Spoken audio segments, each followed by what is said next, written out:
잘 준비를 하시기를 바랍니다. 할렐루야. 우리 오늘 말씀 제목으로 서로 한번 스스로에게 다짐하거나 또 옆에 있는 분들에게 축복하겠습니다. 다 같이 옆을 바라보면서 언약신앙으로 영적 자아상을 만들고 강한 확신으로 사시기 바랍니다. 한번 해보겠습니다. 언약신앙으로 영적 자아상을 만들고 강한 확신으로 살기를 바랍니다. 아멘. 우리는 지난 몇 주 동안 성경적인 신앙에 대해서, 건강한 신앙, 능력 있는 신앙, 생명력 있는 신앙에 대해서 계속 말씀을 생각하고 있습니다.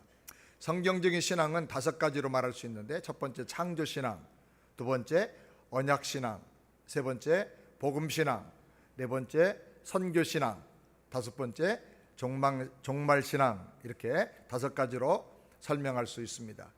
이것은 사실 성경의 가장 중요한 핵심 뼈대의 내용입니다. 지난 주일은 우리가 창조신앙에 대해서 설교했습니다. 우리가 창조신앙을 가지면 놀람과 경탄의 삶을 살면서 날마다 하나님을 기쁨으로 경유하게 됩니다. 그리고 창조신앙을 가지면 모든 것이 다 유익하다 하는 사실을 깨닫고 감사하는 우리 마음이 열리게 됩니다. 그리고 창조신앙을 가지면 죽음과 허무에 내가 저항하고 끌려가지 않고 저항하면서 영원한 생명, 영생을 사모하면서 살게 되는 것입니다. 그리고 창조신앙을 가지면 창조주 하나님을 믿는 믿음 안에서 나도 능력 주시면 할 수 있느니라의 삶을 적극적으로 살게 되는 것입니다. 오늘은 우리가 언약신앙에 대해서 함께 생각하며 은혜를 받기 원합니다. 언약이라고 하는 것은 다른 말로 말하면 계약, 약속, 그런 말인데, 이 계약과 약속은 아무하거나 함부로 세우지 않지요. 집을 팔고 사거나 또 비즈니스를 계약할 때 어떤 사람과 중요하게 계약을 하는 것입니다. 또 사랑하는 연인과 만나서 100년 가약을 맺으면서 부부가 되어 가정을 이루기도 하는 것입니다. 옛날에는 중요한 언약을 세울 때 이것은 너무 중요하다, 목숨 걸고 한다, 그런 의미로 짐승을 잡아서 피를 뿌리고 그 사이에서 약속을 체결하곤 했던 것입니다. 그래서 피로 세운 언약이다, 피로 세운 언약이다, 그런 말을 하는 것입니다. 생명을 걸고 하는 약속이고 맹세이기 때문에 이것을 어길 수가 없다는 거죠.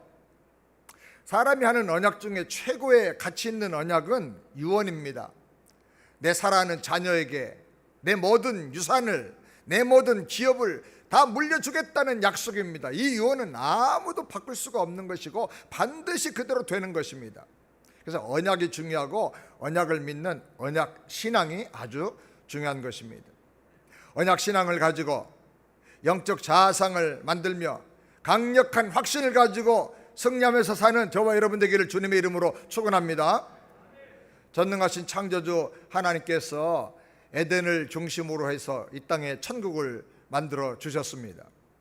그런데 인간이 마귀 사탄의 유혹에 빠져서 범죄하고 타락함으로 말미암아 왕권을 잃어버리고 구원받아야 하는, 구원이 절실하게 필요한 존재가 되고 만 것입니다. 그래서 하나님께서 구원의 언약을 인간에게 주시게 된 것입니다. 최초의 언약은 창세기 3장 15절입니다. 다 같이 함께 읽겠습니다. 내가 너로 여자와 원수가 되게 하고 너의 후손도 여자의 후손과 원수가 되게 하리니 여자의 후손은 내 머리를 상하게 할 것이요 너는 그 발꿈치를 상하게 할 것이니라. 장차 하나님께서 여인의 후손을 세상에 보내주셔서 뱀, 곧 마귀 사탄의 머리를 완전히 밟아버리고 그 권세를 상하게 해 주실 거라는 약속입니다. 그러면 사탄의 권세가 박살나고 거기 종노릇하고 끌려다니던 수많은 사람들이 구원을 받게 된다는 것입니다. 그때 여인의 후손은 발꿈치가 상해서 피를 흘리게 될 것이라고 말씀을 하셨습니다. 이것을 우리가 원시복음, 원복음이라고 부르는 것입니다. 아담에게 주신 약속이지요. 그리고 그 다음에 하나님께서 아브라함에게 약속하셨습니다. 창세기 22장 18절 다 같이 함께 읽겠습니다. 또 내 씨로 말미암아 천하 만민이 복을 얻으리니 이는 내가 나의 말을 준행하였습니다.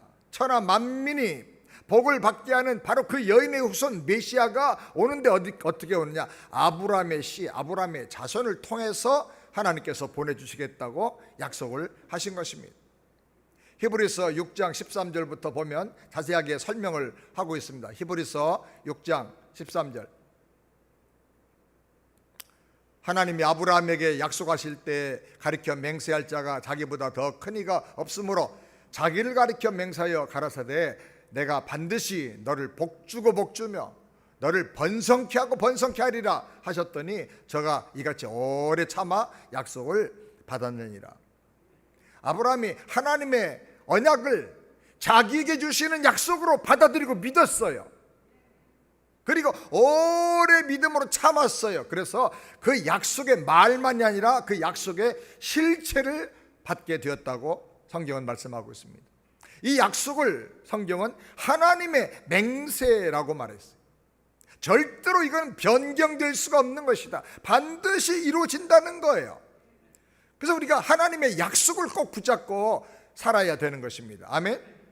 출애굽기 19장 5절부터 6절 말씀 우리 다 같이 함께 또 보겠습니다. 세계가 다 내게 속하였나니 너희가 내 말을 잘 듣고 내 언약을 지키면 너희는 열국 중에서 내 소유가 되겠고 너희가 내게 대하여 제사장 나라가 되며 거룩한 백성이 되리라. 너는 이 말을 이스라엘 자손에게 고할지니라. 이스라엘이 애굽에서 구원받고 시내산에 도착했을 때 하나님께서 모세를 불러서 언약을 세우셨습니다. 모든 세계가 다 하나님께 속해 있다. 하나님은 모든 세계가 구원받고 복받기를 원하신다는 것. 그런데 하나님은 이스라엘을 열국 중에서 내 백성만 되시고 거룩한 제사장 나라가 되게 하기 위해서 내가 너희를 불렀다는 거예요. 먼저. 그래서 너희를 통하여 하나님의 구원과 하나님의 사랑과 축복이 온 세상의 열방 나라들에게 이 이스라엘 너희 민족을 통하여 전파되게 될 것이라고 약속하신 것입니다. 이것을 우리가 신의 산 언약이라 그렇게 말하는 것입니다. 다 같이 신의 산 언약. 그리고 시편 89편 3절 4절 말씀을 함께 보겠습니다. 시편 89편 3절 4절 다 같이. 주께서 이르시되 내 종 다윗에게 맹세하기를 내가 네 자손을 영원히 견고히 하며 내 우위를 대대에 세우리라 하였다 하셨나니. 하나님께서 어느 날 다윗을 불러서 너의 자손 중에 내 우위를, 우위란 말은 보좌, 왕좌를 말하는 거예요. 그 왕좌를 대대로 영원히 세우는 하나님 나라의 왕 메시아가 와서 죄와 사망과 마귀 세력에서 그 백성을 구원하고 영원히 보호하며 다스려 주실 것이라 그걸 약속하셨어요. 이것을 우리가 다윗에게 주신 언약이라 그렇게 말하는 것입니다. 성경 지금 큰 핵심 맥락을 여러분에게 쭉 짚어서 말씀을 해주셨는데 성경 전체가 다 뭐예요? 하나님의 언약이다. 따라서 성경 전체가 하나님의 언약이다. 그래서 우리가 예수님 오시기 전에 주셨던 약속을 구약이라 그러는 구약, 옛날에 주신 언약, 테스트모니, 올드 테스트모니. 그리고 예수님 오심으로 다시 새롭게 해석해 주시고 다시 새롭게 주신 약속을 신약이라 그런 거예요. 이 언약의 말씀에 따라서 예수님께서 동정녀 여인의 몸에서 탄생하셨어요. 여인의 후손으로 오신 거예요. 그리고 아브라함의 자손으로 오셨고 다윗의 후손으로 만왕의 왕으로 오신 거예요. 그래서 성경이 특별히 마태복음이 강조하는 게 뭐예요? 아브라함과 다윗의 자손 예수 그리스도의 세계라. 제너레이션이지 새로운 제너레이션이 예수님으로 말미암아 시작된다는 거예요. 이 용어는 언약신앙을 강조하는 거예요. 언약을 하나님의 언약대로 이루어졌다는 거예요. 하나님 어떤 일을 하시기 전에 반드시 약속을 세우시고 믿게 하시고 그 다음에 그걸 이루시는 하나님인 걸 믿으시기 바랍니다. 그래서 우리가 이 하나님의 언약을 믿는 언약신앙을 가지고 살아야 하는 것입니다. 따라잡시다. 언약신앙으로 살아야 한다. 언약신앙으로 살아야 건강한 믿음이 되는 것입니다. 나 하나님 믿습니다. 뭘 믿습니까? 글쎄 그냥 덮어놓고 믿어요. 어떻게 믿습니까? 주일날 예배드리고 믿어요. 그거는 그냥 맹목적인 신앙인 거예요. 믿음에는 내용이 있어야 돼. 내용. 그 내용이 뭐예요? 하나님의 언약이에요. 이 언약신앙을 가지고 살면 몇 가지 중요한 특징이 나타납니다. 첫 번째로 하나님 약속을 내게 주신 말씀으로 동일시해서 레마로 만들게 되는 것입니다. 아멘. 따라서 합시다. 내게 주신 말씀으로 동일시하자. 아멘. 창세기 1장 11절 다 같이 함께 읽겠습니다. 하나님이 가라사대 땅은 풀과 씨 맺는 채소와 각기 종류대로 씨 가진 열매 맺는 과목을 내라 하심에 그대로 되어. 지각이 없는 피조물들에 대해서는 하나님께서 말씀하시면 그대로 되었어요. 빛이 있으라 하심에 그대로 되니라. 그런데 사람에게, 이성을 가지고 있는 사람에게는 하나님이 그렇게 하질 않았어요. 하나님이 말씀하실 때 이성을 가진 사람은 그것을 나에게 주신 약속이구나, 나에게 주신 언약이구나 라고 깨닫고 받아들이고 믿을 때 역사가 나타나는 거예요. 물론 사람 중에도 죽은 사람은 그거 할 수가 없으니까 나사로에 나오라 그러니까 나와버렸죠. 그러나 지각을 가지고 있는 사람에게는 약속을 주시고 믿음의 반응을 갖게 하신 다음에 그 말씀이 이루어지게 해주시는 거예요. 이것을 우리가 믿음으로 화합하는 것이다 라고 말해요. 따라서 믿음으로 화합해야 된다. 아멘. 설교를 수없이 듣고 신학 공부도 하고 목사가 됐어도 역사가 안 일어나고 변화가 안 되는 사람들은 말씀을 믿음으로 화합하지 않고 지식으로만 알기 때문에 그런 것입니다. 내게 주신 약속으로 받아들여서 내 꿈이 되게 만들고 내 사상이 되게 만들고 내 인생 철학이 되게 해야 되는 것입니다. 아멘. 이것을 다른 말로 레마화 작업이다 라고 할 수 있어요. 레마화 작업. 다시 해봅시다. 레마화 작업. 레마화 작업을 해야 되는 거예요. 레마란 말은 성경에 70번 이상 나오는 중요한 헬라어 단어입니다. 과거에 이명범 씨가 레마 선교회를 만들어 놓고, 레마라고 하는 것은 나만이 하나님께 특별히 직통으로 받는 특별 계시다 그렇게 주장을 했어요. 그래서 그냥 일반 설교 듣는 거하고 레마를 받는 거하고는 차원이 다르다 이렇게 주장을 했어요. 이건 아주 악한 이단 사상인 것입니다. 이제 신구약 성경이 다 완성된 이후로 새로운 직통 계시는 없는 거예요. 이 말씀에서 하나라도 더하면 성경의 모든 재앙을 더할 것이고, 여기서 하나라도 빼면 그 사람을 생명책에서 빼겠다고 절대적인 성경의 완성을 하나님께서 선언하셨습니다. 이제 하나님께서는 기록된 성경을 통해서 말씀하신다. 따라서 하나님은 성경을 통해서 말씀하신다. 그래서 성경을 많이 읽고 많이 듣고 묵상을 해야 돼요. 그러면 기도할 때 하나님의 말씀으로 응답을 해주시는 거예요. 성경으로. 그러니까 성경이 말씀하고 있는 레마라는 단어는 직통계시가 아니에요. 이단들이 성경에 있는 좋은 단어들을 갖다가 다 이상하게 변질시켜서 악한 이단 사상으로 만들어 사용했어요. 우리는 이걸 바로 잡아야 돼요. 따라서 레마는 직통계시가 아니고 로고스의 말씀을 내 것으로 만드는 것이다. 아멘. 하나님 말씀을 들을 때 이걸 나에게 주신 말씀으로 탁 받아들여서 내 가슴에 꼽고 그 말씀이 박히게 만들고 묵상하고 그거 붙잡고 기도하고 이루어지게 해주세요 하면서 날마다 그것을 꿈꾸고 살 때 그것이 나에게 레마가 되는 거예요. 신약을 보면 말씀이라고 할 때 로고스란 단어를 300번가량 사용했어요. 로고스란 단어를. 그런데 레마란 단어도 사용했는데 70번 이상 사용했어요. 그러니까 말씀 그러면 로고스, 레마 이 두 가지 단어를 가지고 사용했는데 어떤 때는 로고스라고 그러고 어떤 때는 레마라고 그랬는데, 레마라고 한 것이 어떨 때 그렇게 했는가를 그 용법을 쭉 살펴보면 하나님의 말씀 로고스를 나에게 주신 말씀으로 탁 받아들이는 거예요.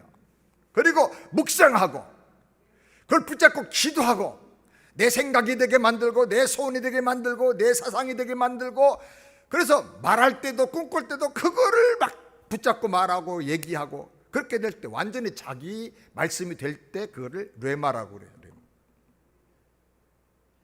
그렇기 때문에 레마와 로고스는 사실 같은 말씀이에요. 레마가 특별 계시가 아니에요.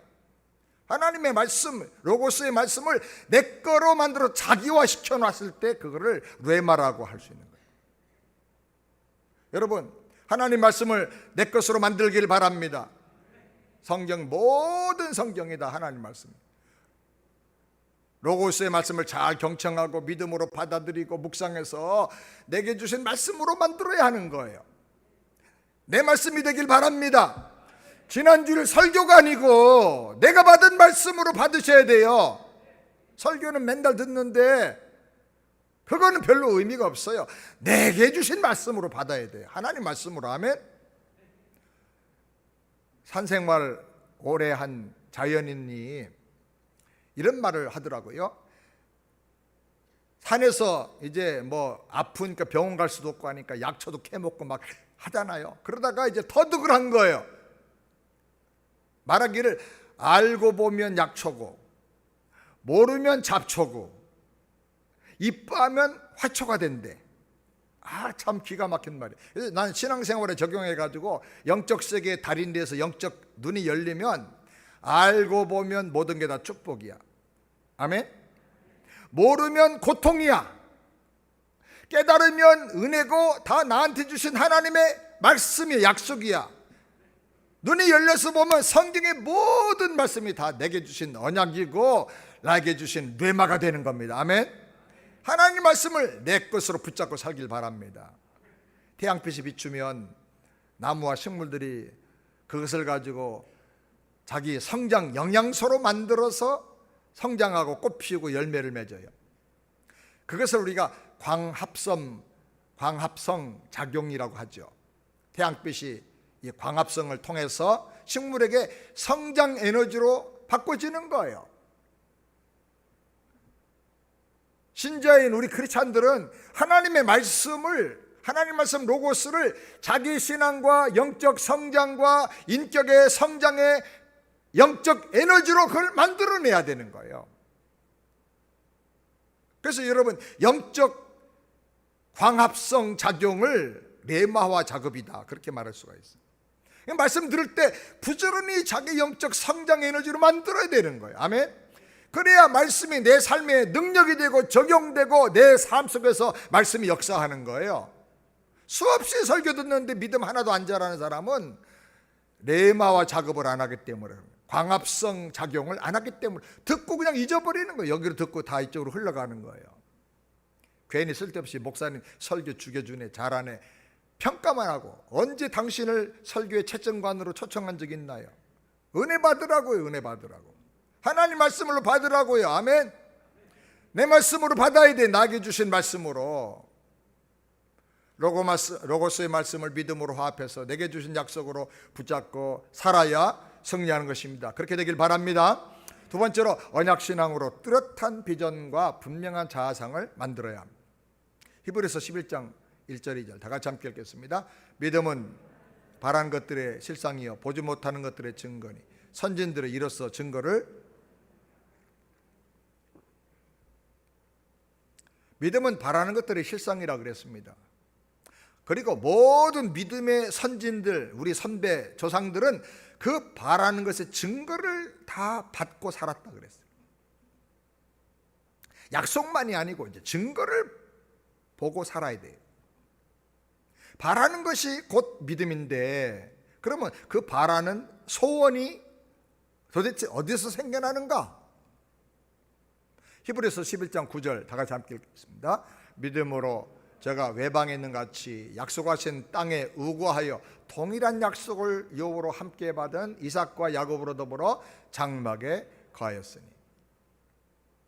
아브라함과 이삭과 야곱은 하나님의 약속을 들을 때 그 약속이 나에게 이루어질 것이라고, 나에게 주신 약속이라고 믿고 기대하며 살았다는 거예요. 교회 아무리 다녀도요, 신앙생활하는 원리를 모르면 평생 다녀도 바리새인 같이 되고 말아. 성경 지식을 가지고 맨날 따지고 잘했다 못했다 남 정지하고 자기도 구원 못 받고 딴 사람도 구원 못 받게 하는 거예요. 이 영적 원리를 깨달아야 돼요. 하나님의 말씀을 나에게 주신 약속으로 받고 내 생애 동안에 이루어질 것이라고 기대하면서 믿고 사는 거예요. 그걸 해야 되는 거예요. 그게 믿음이에요. 아멘. 그런데 처음부터 그렇게 믿음을 가지고 기대하며 산 것이 아니었어요. 창세기 15장 5절부터 6절 다 같이 함께 읽겠습니다. 그를 이끌고 밖으로 나가 가라사대 하늘을 우러러 우뼈를 셀 수 있나 보라. 또 그에게 이르시되 내 자손이 이와 같으리라. 아브라함이 여호와를 믿으니 여호와께서 이를 그의 의로 여기시고. 생활 속에서 하나님께서 크고 작은 일로 그 믿음을 자꾸 단련하고 훈련하세요. 여러분 생활 속에 일어나는 모든 이상한 일들과 고난은 믿음 훈련하려고 하는 거예요. 말씀 깨달으라는 거예요. 그게 핵심이에요. 그리고 하나님께서 어느 날 답답하니까 아브라함을 불러서 밖으로 데리고 나가셨어요. 그리고 밤하늘에 별을 보라 하셨어요. 아브라함아, 밤하늘의 별을 셀 수 있느냐? 하나 둘 세다가 못 세겠습니다. 너무 많은데요. 2천억 곱하기 2천억 개, 그렇게 아브라함이 몰랐을 거예요. 그 엄청난 별 어떻게 세요? 근데 하나님 말씀하기를 저 수많은 별을 네가 봤느냐? 너의 후손이 그와 같이 큰 민족이 될 것이니라. 왜 별 보고 그 말씀을 다시 하셨을까요? 아브라함이 믿음으로 자기 걸 만들질 못하니까 하나님께서 그 별을 보고 상상하게 하시는 거예요. 별을 볼 때마다 내 자손이 약속을 따라서 이렇게 될 것이다. 그를 꿈꾸게 하시는 거예요. 성경의 모든 약속은 다 나를 위한 것이다. 따라서 성경의 모든 약속은 다 나를 위한 것이다. 아멘. 이래야 믿음의 역사가 나타나요. 조지 밀러도 기도할 때 성경의 약속의 말씀을 짚고 거기에 손가락을 짚고 이대로 되게 해주세요. 그러면서 계속 기도했다는 거 아니에요. 그러니까 아무것도 가진 것 없는 조지 밀러가 5,000명 이상의 고아들을 키워내면서 세계의 놀라운 지도자들을 키워낼 수가 있었던 것입니다. 약속의 말씀을 통해서 내 자상으로 만들어. 나 이런 사람 될 거야. 내 미래의 모습을 그려야 돼. 앞으로 이런 일을 하는 사람이 될 거야. 그리고 그걸 약속을 통해서 붙잡고 기도하라는 거예요. 하나님 약속을 품으면 반드시 성취가 나타나요. 닭알을 품으면 닭이 나오고 배말을 품으면 뱀이 나오는데 하나님 약속의 말씀을 품고 기도하면 반드시 성취가 된다. 아멘. 하나님이 주신 꿈은 반드시 이루어지는 것입니다. 작년에 코비드가 심해져 가지고 가끔 우리가 전체 모여서 대면 예배 드리다가 또 환자가 생기면 가끔 2주 동안 드라이브인 예배를 주차장에서 드렸죠.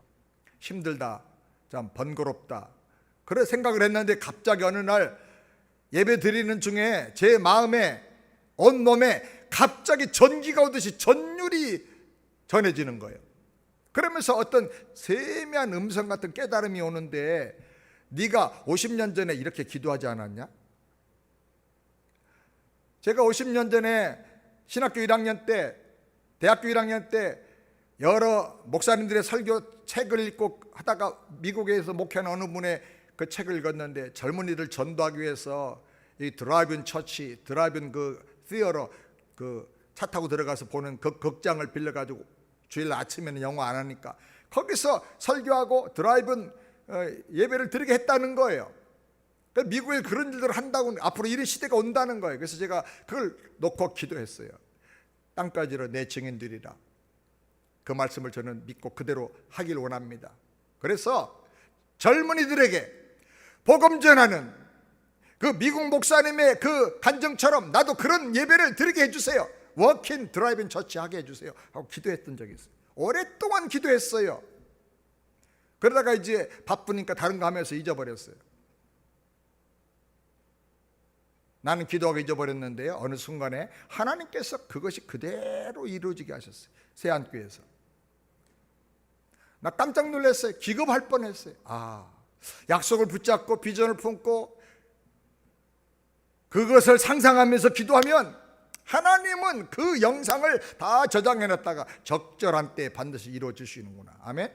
그럼 사랑하는 여러분, 하나님의 약속의 말씀을 붙잡고 비전으로 만들고 자기 모습을 상상하며 기도하길 바랍니다. 자녀들도 그런 그림을 그리면서 머리에 손 얹고 축복하며 기도해 주세요. 그러면 약속대로 될 줄을 믿습니다. 아멘.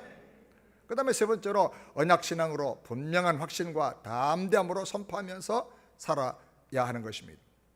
하나님께서 우리에게 언약신앙을 주신 이유가 무엇입니까? 하나님을 신뢰하라는 거예요. 확신을 가지고 살라는 거예요. 담대하라는 거예요. 긴가민가 망설이지 말고 머뭇거리지 말고 왔다 갔다 방황하지 말라는 거예요. 하나님이 약속을 받았으니까 푯대를 정하고 담대하게 나가라는 거예요. 아멘. 창세기 39장 10절 다 같이 함께 읽겠습니다. 여인이 날마다 요셉에게 청하였으나 요셉이 듣지 아니하여 동침하지 아니할 뿐더러 함께 있지도 아니한지라. 요셉이 애굽의 노예로 팔려가서 고생할 때 바로 왕의 시위대장 보디발 집에서 종노릇을 하게 됐는데, 보디발의 아내가 요셉을 보고 퍽 매력에 빠져가지고 성적으로 날마다 유혹을 합니다. 요셉은 동침하지도 않을 뿐 아니라 함께 있지도 않았다 그랬어요. 함께 있지도 않는 거예요. 참 위대한 결단이에요. 그러자 집에 있는 모든 사람을 다 내보낸 다음에 요셉을 불러들이고 요셉의 옷을 잡고 강압적으로 유혹합니다. 그런데 요셉은 옷을 그 손에 벗어버리고 도망쳤어요. 똑똑한 요셉인데요, 옷을 벗고 증거를 남기고 도망치면 죽을 수 있어요. 죽어요. 그 당시 보디발의 권력은 애굽의 왕 다음의 권력이에요. 그냥 얼마든지 죽일 수 있어요. 그까지 노예야. 만약에 보디발 아내의 요구를 들어줬으면 편하게 살면서 출세하고 성공할 수도 있었어요. 보디발 시위대장의 아내가 밀어주면 뭘 못하겠어요. 그런데 어떻게 18살 난 청년 요셉이 한참 정욕이 들끓을 그 나이에 그 유혹을 이기고 물리칠 수가 있었을까? 나에게는 꿈이 있다는 거예요. 하나님이 주신 약속이 있다는 거예요. 그 약속이 뭡니까? 하늘의 해와 달과 별이 절하고 땅의 곡식단들이 다 자기에게 절하는 그런 비전과 환상인데, 그 핵심 내용이 뭐냐? 창세기 45장 5절 다 같이 함께 읽겠습니다. 당신들이 나를 이곳에 팔았으므로 근심하지 마소서, 한탄하지 마소서. 하나님이 생명을 구원하시려고 나를 당신들 앞서 보내셨나이다. 요셉이 종으로 팔려갈 때도, 심지어 억울하게 감옥에 들어갈 때도 이 하나님의 언약을 믿는 신앙에 그는 굳게 서 있었던 것입니다. 나는 우리 가족들뿐 아니라 세계 많은 사람들 구원하기 위해서 하나님이 특별히 나를 쓰실 사람으로 나를 하나님이 약속하시고 불러주셨다.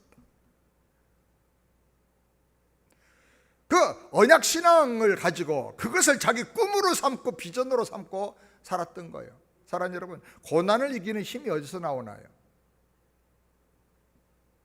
형들에게 배신당한 상처를 치유하는 에너지가 도대체 어디서 나오나요?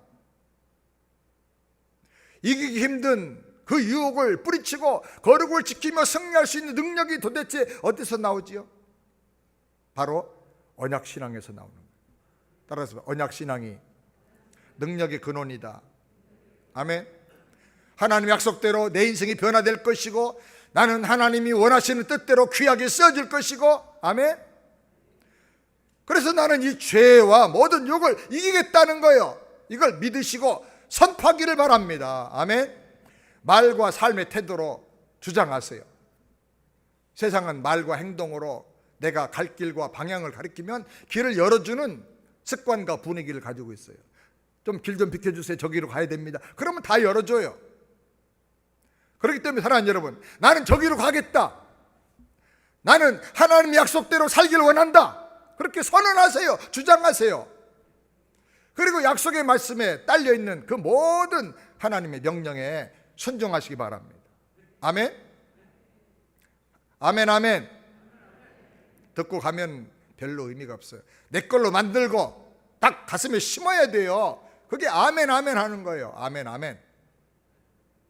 마지막 네 번째로, 약속을 품고 기도하면서 실상이 나타날 때까지 인내하라. 기도는 주님의 약속을 믿는 신앙의 가장 중요한 고백이고 표현입니다. 나 이 약속의 말씀 믿습니다. 근데 내 현실은 이렇게 안 됐습니다. 되게 해주세요. 능력 주세요. 은혜 주세요. 약속이 성취되게 해주세요. 이게 바로 기도예요. 요한복음 15장 7절 다 같이 함께 읽겠습니다. 너희가 내 안에 거하고 내 말이 너희 안에 거하면 무엇이든지 원하는 대로 구하라 그리함이니라. 중요한 말씀이요. 내 말이 너희 안에 거하면. 많은 사람들이 기도는 하는데 하나님 말씀에 붙잡혀 있질 않아요. 하나님 말씀이 없어요. 다 자기 중심의 요구만 있는 거예요. 욕심만 가지고 구하는 거예요. 정력으로 쓰려고 잘못 구하는 기도는 하나님이 안 들어주신다 그랬어요. 기도응답 받는 최고의 고차원의 단계가 뭐냐? 비결이 여기 있어요. 하나님의 약속을 품고 기도하라. 내 말이 너희 안에 거하면, 너희가 내 안에 거하고 내 말이 너희 안에 거하면, 그 약속을 네가 품고 기도하면 무엇이든지 원하는 대로 구하라. 다 이루어질 것이다. 할렐루야. 하나님의 약속은 반드시 성취되는 것입니다. 2차 세계대전이 끝난 직후의 일입니다. 유럽 전역에 다 폐허가 됐고 생활이 다 어렵고 먹을 것이 없었습니다. 초라한 한 옷차림의 부인이 식료품 가게에 찾아왔습니다. 오늘이 제 아들의 생일인데 먹을 게 없습니다.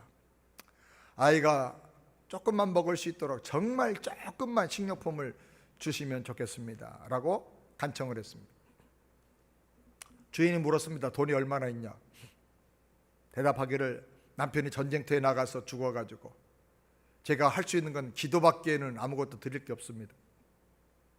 그 말에 어이가 없어서 한숨 쉬던 주인이 당장 내쫓고 싶었는데 그래도 이 전쟁으로 가난하고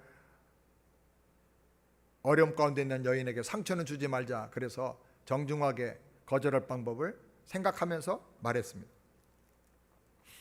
당신의 기도를 종이에 써가지고 오십시오. 그 무게만큼 내가 음식을 주겠습니다. 종이 한 장에 기도 제목을 써봐야 얼마나 무게가 나가겠어요. 주인은 자기가 묘책을 생각해냈다 그렇게 생각을 했어요. 근데 부인이 꼼지락꼼지락 하던 주머니에서 접은 이만큼의 종이를 꺼내가지고 주인에게 주면서 우리 애가 지난밤에 너무 아파가지고 병간호하면서 기도 제목을 하나하나 여기 적어두었어요. 그리고 주인에게 줬어요. 주인은 읽어보지도 않고 종이 몇 장이니까 구식 저울 그 추 옆에 달아놨어요. 그리고는 자, 기도가 얼마만큼의 무게가 나가는지 그만큼 식료품을 달아봅시다. 그리고 중얼거렸습니다. 빵 한 덩이를 올려놨는데 저울이 꼼짝도 하지 않아요. 다른 식료품, 양파, 감자 올려놨는데도 저울이 움직이질 않아요. 주인이 당황했어요. 주인은 더 이상 올려놓을 수 없을 만큼 식료품을 많이 올려놓은 다음에 그래도 끄떡하는 저울을 보고 당신이 담고 싶은 만큼 봉지에 다 담아가지고 가시오. 나는 너무 바빠요. 그리고 퉁명스럽게 말하고 다른 데로 가서 일을 했습니다. 부인은 눈물을 흘리며 감사하면서 돌아갔습니다. 얼마 후에 주인은 저울이 고장난 것을 발견했습니다. 근데 주인이 두고두고 생각하게 됐어요. 왜 그 부인이 미리 기도 내용을 써가지고 왔을까? 왜 내가 기도의 무게만큼 식료품을 주겠다고 약속했을까? 또 왜 그 부인이 왔을 때 마침 저울이 고장났을까? 이것이 우연한 일일까? 아니면 그 부인의 기도 때문일까? 저는 확실히 믿습니다. 마가복음 11장 24절 다 같이 함께 읽겠습니다. 내가 너에게 말하노니 무엇이든지 기도하고 구하는 것은 받은 줄로 믿으라. 그리하면 너에게 그대로 되리라. 하나님의 약속을 믿으시기 바랍니다. 기도의 능력을 믿으시기 바랍니다. 기도할 수 있는데 왜 걱정해요? 기도하면서 왜 염려해요? 요한복음 14장 14절 다 같이 읽겠습니다. 내 이름으로 무엇이든지 내게 구하면 내가 행하리라, 시행하리라. 기도는 파선당한 자에게 항구와 같아요. 기도는 물에 빠진 사람에게 생명줄이에요. 기도는 넘어지는 사람에게 지팡이 같아요. 기도는 가난한 사람에게 보석과 같으며 병든 사람에게 의사고 모든 사람에게 기도는 축복의 길이며 환난의 구름을 헤쳐나가는 능력인 것을 믿으시기 바랍니다. 우리는 기도의 무게만큼 응답을 가지고 갈 수가 있어요. 여러분의 기도는 얼마만큼의 무게를 가지고 있습니까? 언약의 말씀을 내 사상과 내 말과 내 가치관으로 만들길 바랍니다. 약속의 말씀을 품고 믿음으로 기도하기 바랍니다. 나는 하나님의 언약이 이루어지는 인생을 살 것이다. 내 인생에서 하나님의 언약은 그대로 아름답게 성취될 것이다. 믿음으로 선포하면서 담대하게 살기를 주님의 이름으로 축원합니다. 아멘. 우리 함께 다 같이 찬양하겠는데 오늘